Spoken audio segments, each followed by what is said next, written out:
शुक्र प्रोडक्शन के लघु कथा प्रतियोगिता 2023 के लिए मैं स्वाति ग्रोवर दिल्ली से अपनी लघु कथा प्रस्तुत कर रही हूँ, जिसका शीर्षक है परफेक्ट मैच। निशांत की एमडीयू कॉलेज में फिजिक्स लेक्चरर की नौकरी लग गई थी। वह शहर का जाना माना सरकारी इंजीनियरिंग कॉलेज है। बहुत मुश्किल से यहाँ एडमिशन और नौकरी मिलती है। निशांत के मम्मी पापा को अपने इकलौते बेटे पर गर्व हो रहा था। उसकी बहन निशा भी सरकारी स्कूल में टीचर लगी हुई थी और उसकी शादी भी किसी सिविल इंजीनियर से हो चुकी थी। अब बारी निशांत की है। उसके लिए अच्छे घरों के रिश्ते आने शुरू हो चुके हैं। उसके घर वाले उसके ही जैसी कोई अच्छी पढ़ी लिखी लड़की देख रहे थे, मगर निशांत के अपने भावी जीवन संगिनी को लेकर अलग ही सपने थे और उसे अपनी जीवन संगिनी में सब कुछ परफेक्ट चाहिए। निशांत की लंबाई 6 फीट, रंग सांवला, चेहरे पर हल्की दाढ़ी और उसका व्यक्तित्व भी काफी आकर्षक था। अपनी बातों और समझदारी से वह आसानी से किसी को भी प्रभावित कर लेता। उसके कॉलेज की छात्राएं भी उसे पसंद करती, मगर वह एक लेक्चरर की गरिमा को हमेशा बनाए रखता। उसकी मम्मी उसे रोज ढेरों लड़कियों की तस्वीरें दिखाती। वह उनमें से कुछ पसंद करते हुए उनसे बात भी करता, मगर फिर यह कहकर मना कर देता, इसमें ये कमी है, इसमें वो कमी है। उसके पापा समझाते, बेटा हर कोई परफेक्ट नहीं होता, तुम्हें थोड़ा सा समझौता तो करना पड़ेगा। पर उसे पापा की बातें बेमानी लगती। उसे यकीन था एक दिन उसे अपना परफेक्ट मैच जरूर मिलेगा। इसी पसंद नापसंद में 7-8 महीने निकल गए। अब तो उसके मम्मी पापा ने कहना भी बंद कर दिया। उन्हें लगा यह खुद ही अपने लिए लड़की ढूंढ लेगा। एक दिन निशांत अपने दोस्त की शादी में गया और व्हाइट शर्ट और ब्लैक कोट पहनने में इतना हैंडसम लग रहा था कि शादी में आई सभी स्मार्ट और सुंदर लड़कियां उसे देखने लग गईं। मगर उसकी नज़र एक बेहद सुंदर लड़की पर अटक गई। अपने दोस्तों से पूछने पर उसे पता लगा कि उसका नाम मेघा है और वह नासा के दिल्ली हेड ऑफिस के रिसर्च डिपार्टमेंट में काम करती है। मेघा की भी निशांत से अच्छी बातचीत हुई, इसलिए उसने अपना नंबर देने में कोई देरी नहीं करी। दोनों की कई बार फ़ोन पे बातें हुई और 2-4 मुलाकातों के बाद उसने सोच लिया कि वह मेघा से ही शादी करेगा। फिर दोनों परिवारों की सहमति से उनकी शादी भी हो गई। मेघा सही मायने में निशांत के लिए हर तरह से परफेक्ट थी। दिखने में सुंदर, लंबा कद, अच्छा व्यक्तित्व, एक कुशल होम मेकर, मॉडर्न कपड़ों में लिपटी एक संस्कारी बहू, और बात करती थी तो ऐसे लगता था मुंह से फूल झड़ रहे हैं। जो कोई भी उससे मिलता उसके गुणगान करते नहीं थकता था।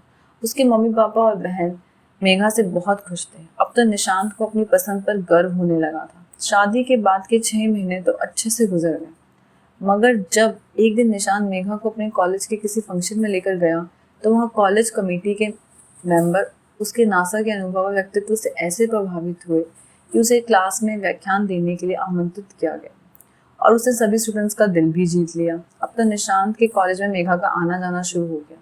उसके कॉलेज के कई प्रोफेसर से अच्छी बनने लगी।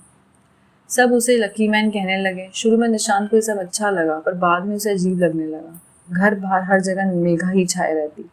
उसे ऐसे लगने लगा कि हर कोई उसकी बीवी के पीछे पड़ा है। अब उसने मेघा को रोकना टोकना शुरू कर दिया, पर मेघा ने उसकी बातों को गंभीरता से नहीं लिया और नतीजा ये हुआ कि दोनों में झगड़े होने लगे। घर वाले भी निशांत को समझाते तो वह और चिढ़ जाता। एक दिन झगड़ा करते समय उसने मेघा को गुस्से में धक्का दे दिया। मेघा को ज्यादा चोट तो नहीं लगी, मगर उसे समझ में आ गया कि निशांत से शादी करने का फैसला गलत था। एक दिन वह अपने मायके गई और वहां से ऑफिस की तरफ से अमेरिका चली गई। 4 महीने बाद मेघा तो नहीं आई, मगर उसका भेजा तलाक का नोटिस आ गया। निशांत ने भी ज्यादा नहीं सोचा, उसे और खुद को रिश्ते से आजाद कर दिया। निशांत का तलाक हुए 1.5 साल से ज्यादा का समय हो चुका है। उसने सुना है कि मेघा अमेरिका में दोबारा शादी करके वहीं बस गई है। उसके मम्मी पापा चाहते हैं वह भी जिंदगी में आगे बढ़े। उसे अब भी कुंवारी और अच्छी लड़कियों के रिश्ते आ रहे हैं। आखिर 4 लाख महीने का सैलरी पैकेज, साउथ दिल्ली में अपना 200 गज का मकान, पिता रिटायर्ड गवर्नमेंट ऑफिसर और लेखिका माँ।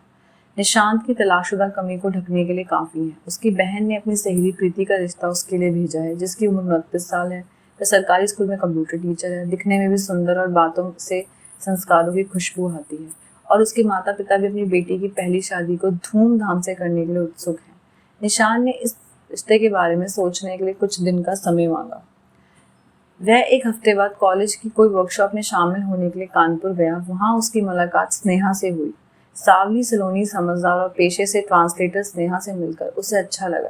वह करीब 2 हफ्ते कानपुर रहा और वापस आकर उसने अपने मम्मी पापा को अपना फैसला सुनाया कि वह स्नेहा से ही शादी करेगा।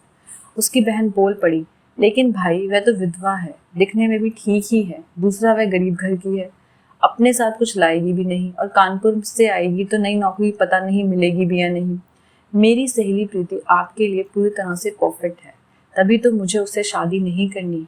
एक दूसरे की कमियों को अपनाने से ही रिश्ता पूरा बनता है। उसका ये जवाब सुनकर उसकी माँ बहन को तो अच्छा नहीं लगा, पर उसके पिता यह सोचकर मुस्कुराने लगे कि अब सही मायने में उनके बेटे को परफेक्ट मैच मिल गया है।